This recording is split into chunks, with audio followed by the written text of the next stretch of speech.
38년 동안 나라를 위해 일해온 공무원이 은퇴하고 나서 인공지능, 그러니까 AI를 가르치는 선생님이 되셨다고 합니다. 정말 흥미로운 이야기죠? 오늘 우리가 함께 살펴볼 인물, 바로 허남식 님의 이야기입니다. 네, 맞습니다. 무려 38년이에요. 정말 한 사람의 인생 대부분을 국가와 국민을 위해서 바친 거죠. 그냥 단순히 일만 한 게 아니라 끊임없이 혁신을 이끌어온 그런 시간이었습니다. 그런데 지금은 뭘 하고 계신지 아세요? 정말 놀랍게도 인공지능, 바로 그 AI를 활용해서 자신의 인생 이야기를 쓰는 법을 다른 사람들에게 가르치고 계신데요. 정말 예상치 못한 반전 아닌가요? 자, 그럼 여기서 당연히 궁금증이 생기죠. 평생을 바친 공직 생활이랑 이 최첨단 인공지능의 세계, 이 둘 사이에 도대체 어떤 연결고리가 있었던 걸까요? 지금부터 그 여정을 한번 같이 따라가 보겠습니다. 그 해답의 실마리는요, 저 멀리 그의 어린 시절로 거슬러 올라갑니다. 바로 역경으로 단련된 그의 삶 속에서 찾을 수 있어요. 사실 그의 삶을 이끌어온 가장 큰 원동력은요, 어린 시절의 아픔에서 시작됐습니다. 어릴 때 신체적인 장애 때문에 따돌림을 당하면서 절대 무시당하지 않고 다른 사람들에게 반드시 존경받는 사람이 되겠다, 이렇게 굳게 다짐을 한 거죠.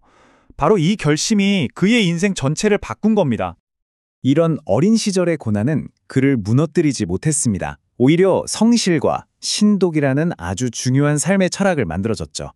여기서 신독이라는 말이 좀 생소하실 수도 있는데, 이게 뭐냐면요, 혼자 있을 때도 도리에 어긋나지 않게 스스로를 살핀다는 뜻이에요. 바로 이 두 가지 원칙이 그의 인생 전체를 이끄는 강력한 힘이 된 겁니다. 그리고 이 원칙은요, 그의 공직 생활에서 정말 제대로 빛을 발하게 됩니다. 그냥 직업이니까 하고 일한 게 아니었어요. 이걸 바탕으로 공공 서비스를 끊임없이 더 좋게 만들려고 노력했던 거죠. 그의 38년 공직 생활을 한번 들여다볼까요? 이건 그야말로 혁신의 연속이었습니다. 1997년에는 대한민국 정보공개법의 기틀을 마련하는 데 앞장섰고요. 2003년에는 지금은 우리에게 너무나 당연한 정부의 전자문서 시스템 전환을 이끌었습니다. 대단하죠?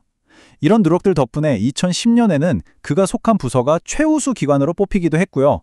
그리고 마침내 2019년 녹조근정원장을 받으면서 명예롭게 공직생활에 마침표를 찍습니다. 그의 혁신적인 공로는요, 이 숫자 하나로도 증명이 됩니다. 바로 7. 공직생활 동안 받은 주요 정부 표창 횟수가 무려 7번입니다. 이건 그냥 성실하게 일했다고 받는 상이 아니죠. 실제로 시스템을 바꾸는 창의적인 기여를 했다는 아주 명백한 증거인 셈입니다. 근데 진짜 놀라운 건 뭔지 아세요? 이렇게 치열하게 공직 생활을 하는 와중에도 동시에 또 다른 여정을 계속하고 있었다는 사실입니다. 그건 바로 끝없는 학문 탐구였어요. 네, 다시 한번 말씀드리지만 이 모든 학업 성취는 정규직 공무원으로 일하면서 이뤄낸 겁니다. 와, 정말 그의 엄청난 헌신과 노력이 어느 정도였을지 짐작이 가시죠?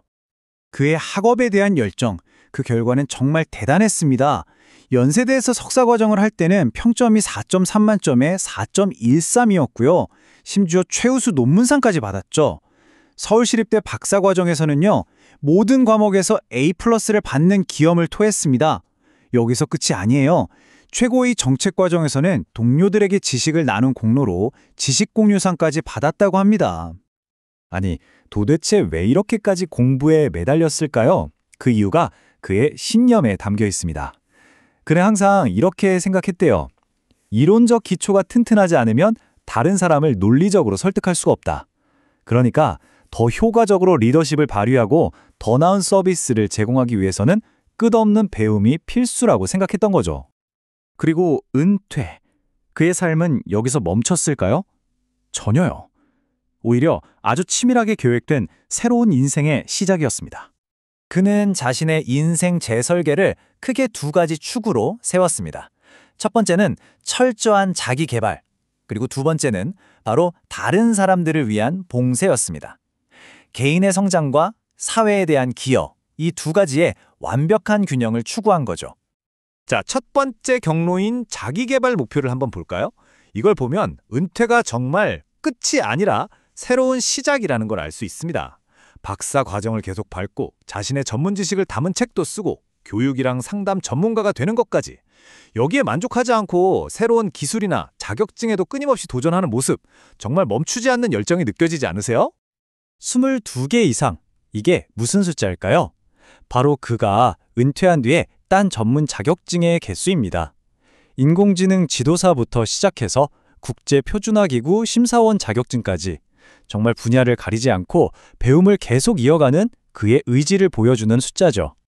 그럼 두 번째 길, 봉사의 삶은 어떨까요? 평생 동안 쌓아온 것들을 이제 사회에 아낌없이 나누는 겁니다. 소외된 청소년들을 위해서 무료 공구방을 열고 또 저 멀리 개발도상국 학생들을 지원하고요. 수지침이나 가족 상담처럼 자신의 재능을 기부하기도 하고 다양한 지역사회 활동에도 참여하는 것까지 정말 따뜻한 나눔으로 가득한 계획이죠. 자, 이제 슬슬 모든 조각이 맞춰지는 것 같지 않으세요? 그의 평생에 걸친 이 모든 여정이 마침내 우리가 맨 처음에 가졌던 그 궁금증, 바로 AI 워크숍으로 이어지게 됩니다. 그의 AI 강의는요, 그냥 이 기술을 쓰세요 하고 알려주는 게 아니에요. 여기에는 아주 분명한 사명이 있습니다.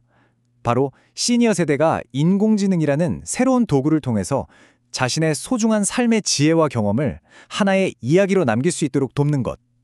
보세요.